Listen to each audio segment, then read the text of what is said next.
جس میں انصاف ہو اور سب کے لیے برابری ہو، جس میں ہر فرد کو اس طرح تحفظ کا یقین دلایا جائے کہ اس کی جان، عزت، مال، آبرو محفوظ ہے اور اس کی تمام بنیادی ضروریات کی فراہمی ہو، تو پھر کیوں نہ لوگ اس نظام کو قبول کریں گے۔ ہمارے ملک میں پے در پہ دھوکے ہوئے حکمرانوں، اور یہاں حکمرانوں سے مراد صرف سیاستدان نہیں، سب لٹیرے ہیں۔ سب نے عوام سے جھوٹے وعدے کیے اور ملکی وسائل کو لوٹا، اور آخری عوامی حکومت کو 1977 میں ختم کرنے کے بعد ملک کو اندھیروں کی طرف دھکیل دیا، اور یہ سلسلہ ہنوز جاری ہے۔ اب ہم نے خود فیصلہ کرنا ہے کہ اسی اندھیرے میں ٹکرے مارتے ہوئے روتے رہنا ہے کہ اس معاشرے کا کچھ نہیں ہو سکتا، یا پھر اس اندھیرے سے نکلنے کی جد و جہد کرنی ہے۔ دنیا کی تاریخ یہ بتاتی ہے کہ ایک اچھے اور برابری کے نظام کے راستے میں ہمیشہ رکاوٹیں ان سرداروں، اجارہ داروں اور مذہبی ٹھیکیداروں نے کھڑی کی جن کو مراعات اور خصوصی رتبے حاصل تھے،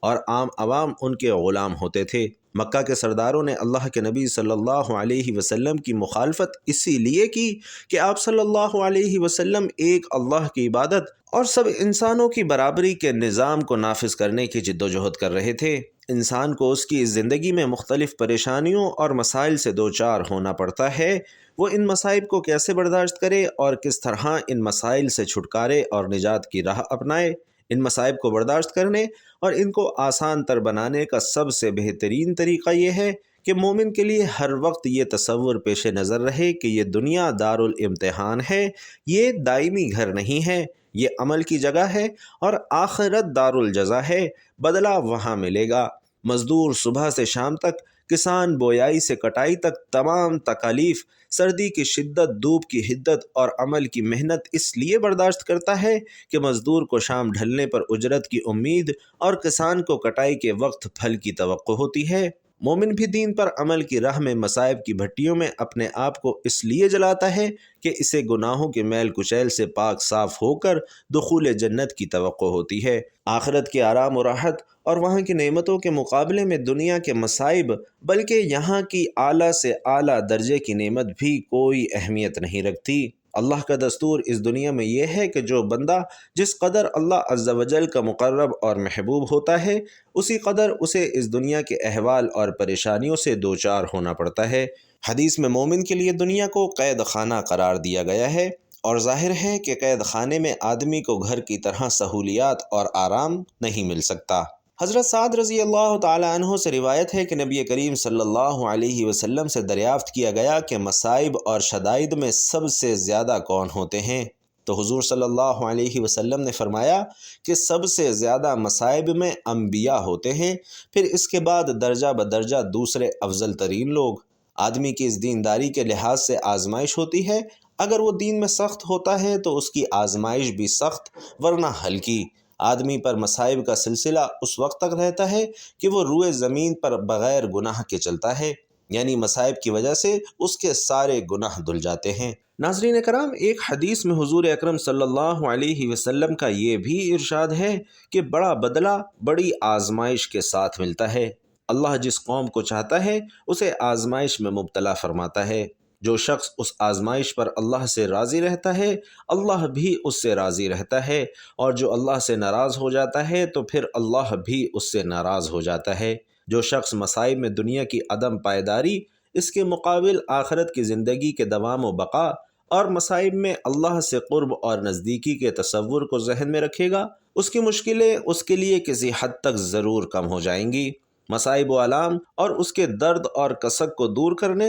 اور ان مصائب و پریشانیوں کے بادلوں سے لطف خداوندی اور عنایات ایزدی کی بارش کے متلاشی کے لیے یہ بھی ایک آسان نسخہ ہے کہ وہ بیماریوں، پریشانیوں، تنگ دستیوں میں اجر خداوندی، ثواب آخرت، گناہوں اور خطاؤں سے پاکی کی بشارتوں کو پیش نظر رکھے۔ اس طرح اس کے مصائب اس کے لیے ایمان و یقین کی تازگی، فکر آخرت میں اضافہ اور پائے ثبات و استقامت میں مضبوطی کا باعث ہوں گے۔ ایک حدیث میں حضور اکرم صلی اللہ علیہ وسلم کا ارشاد گرامی ہے کہ مرد مومن کو جو بھی دکھ، تکلیف اور جو بھی اذیت پہنچتی ہے، یہاں تک کہ جو کانٹا بھی اسے چبھتا ہے، تو اللہ اس کے ذریعے اس کے گناہوں کی صفائی کر دیتا ہے۔ جبکہ ایک دوسری روایت میں ہے کہ بندہ مومن کو جو بھی کانٹے وغیرہ کی تکلیف پہنچتی ہے تو اللہ عز و جل اس طرح اس کے گناہوں کو جھاڑ دیتا ہے جیسے سوکھا درخت اپنے پتوں کو جھاڑ دیتا ہے۔ ناظرین کرام، بعض مرد مومن اور بعض مومن عورتوں پر مصائب اور حوادث کبھی ان کی جال، کبھی ان کے مال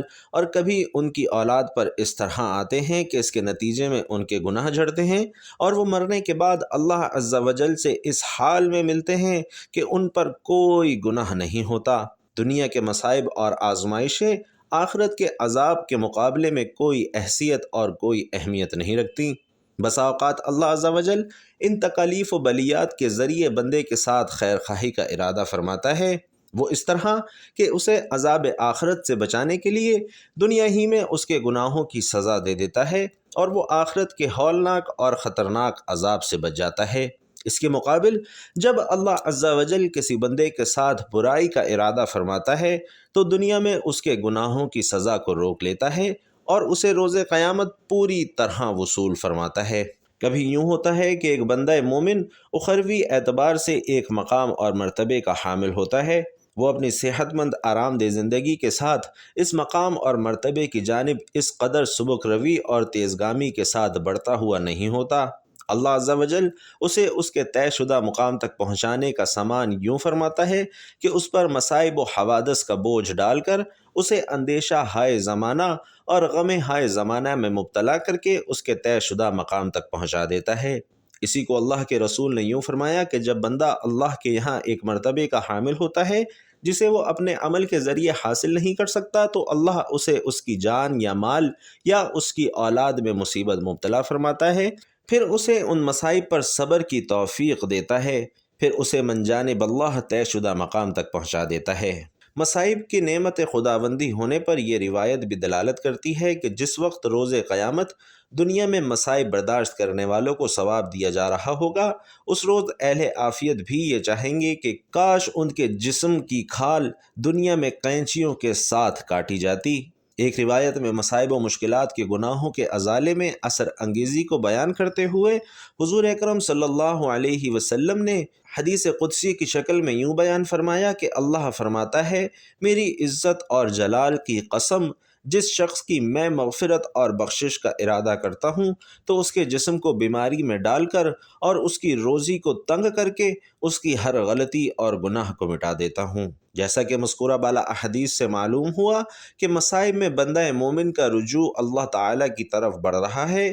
تو یہ مصائب اس کے حق میں رحمت خداوندی کے نزول کے عنوان ہیں، لیکن بندہ چونکہ کمزور اور ناتواں ہوتا ہے وہ رحمت خداوندی کا ادراک نہیں کر سکتا، وہ اپنی آخرت کے بناؤ اور بگاڑ کے پہلو سے واقف نہیں ہوتا، وہ دوسروں کی مانند اپنے آپ کو بھی خوشحال اور فارغ البال دیکھنا چاہتا ہے اور وہ حقیقت میں بھی مصائب کو برداشت کرنے کی سکت بھی اپنے اندر نہیں پاتا، اس لیے اللہ سے عافیت کو طلب کرتا رہے، دعاؤں کے اہتمام کے ذریعے بارگاہ خداوندی میں اس بات کی التجا کرتا رہے کہ اللہ اس کی بیماری کی نعمت کو صحت کی نعمت اور بے روزگاری کی نعمت کو روزگاری کی نعمت سے بدل دے۔ دراصل اللہ بندے کو مبتلا مصیبت کر کے اس کی عاجزی اور بندگی کے مظاہرے کو دیکھنا چاہتا ہے۔ ظاہر ہے دعا سے بڑھ کر اپنی عاجزی اور بے بسی کا اظہار بندہ اپنے دوسرے اعمال کے ذریعے کہاں کر سکتا ہے، بلکہ دعا کو احادیث میں حاصل عبادات قرار دیا گیا ہے۔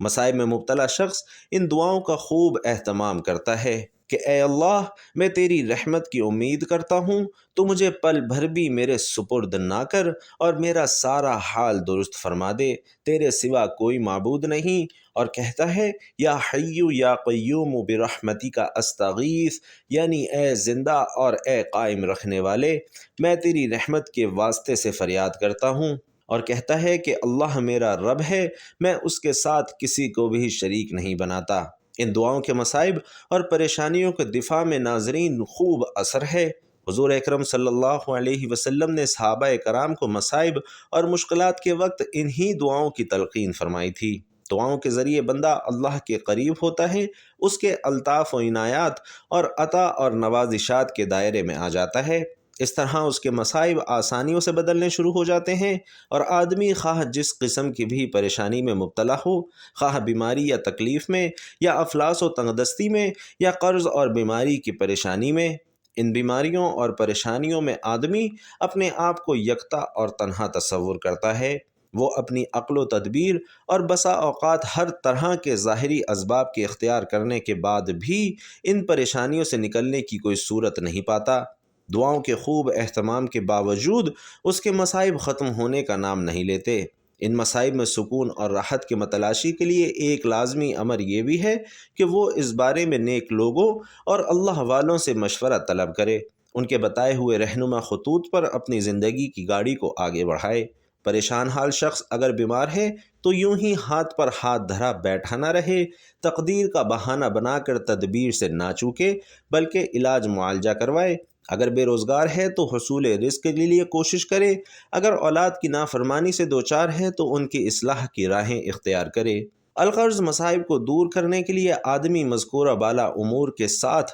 اپنی مقدور بھر اسباب و ذرائع کی دنیا میں کوشش بھی کرے، البتہ تمام محنت اور تمام مجاہدے اور علاج معالجے کے باوجود اسے صحت یابی اور رزق کی کشادگی وغیرہ کو اللہ کے حوالے کر دے۔ توکل کی حقیقت بھی دراصل اسباب کو اختیار کرنے کے بعد نتیجے کو ذات خداوندی کے حوالے کرنا ہے، اور انہیں اللہ نے محبوب قرار دیا ہے۔ اللہ تعالیٰ توکل کرنے والوں کو پسند کرتا ہے۔ بہرحال جو لوگ آزمائشوں اور تکلیفوں پر صبر کرتے ہیں ان کے لیے رحمت اور مغفرت کا وعدہ ہے۔ ناظرین کرام، چلتے ہیں آج کے وظیفے کی جانب۔ یہ وظیفہ آپ نے روزانہ نماز عصر کے بعد پڑھنا ہے۔ اگر آپ روزانہ نہیں پڑھ سکتے تو ایک دن کا یہ وظیفہ آپ کو پوری زندگی کے لیے بھی کافی ہوگا، کیونکہ یہ بہت طاقتور اور مجرب وظیفہ ہے۔ یہ وظیفہ پڑھنے سے انشاءاللہ آپ کی تمام پریشانیاں دور ہوں گی، اور آپ کے رزق کی جتنی بھی تنگی ہے یہ وظیفہ پڑھتے ہی انشاءاللہ اللہ آپ کی رزق کی تنگی کو بھی دور کر دے گا۔